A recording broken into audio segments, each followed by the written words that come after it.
சங்கீதம் 135. அல்லேலூயா. கர்த்தருடைய நாமத்தை துதியுங்கள். கர்த்தரின் ஊழியக்காரரே, துதியுங்கள்.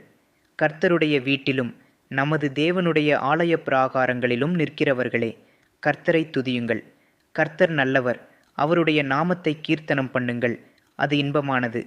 கர்த்தர் யாக்கோபை தமக்காகவும் இஸ்ரவேலை தமக்குச் சொந்தமாகவும் தெரிந்து கொண்டார்.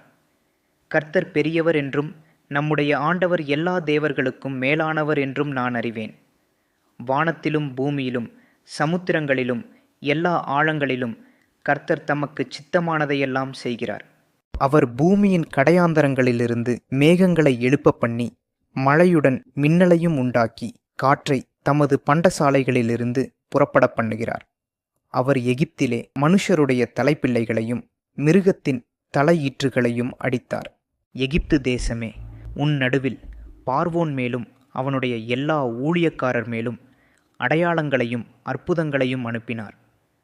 அவர் அநேகம் ஜாதிகளை அடித்து பலத்த ராஜாக்களை கொன்று எமோரியரின் ராஜாவாகிய சீகோனையும் பாசானின் ராஜாவாகிய ஓகையும் கானானின் சகல ராஜ்யங்களையும் அழித்து அவர்கள் தேசத்தை தம்முடைய ஜனமாகிய இஸ்ரவேலுக்கு சுதந்திரமாக கொடுத்தார்.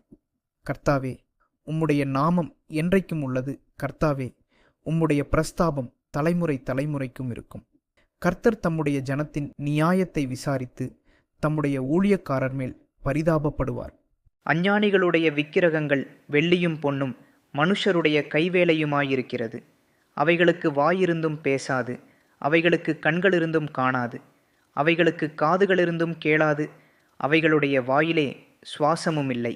அவைகளை பண்ணுகிறவர்களும் அவைகளை நம்புகிறவர்கள் யாவரும் அவைகளைப் போல் இருக்கிறார்கள். இஸ்ரவேல் குடும்பத்தாரே, கர்த்தரை ஸ்தோத்திரியுங்கள். ஆரோன் குடும்பத்தாரே, கர்த்தரை ஸ்தோத்திரியுங்கள்.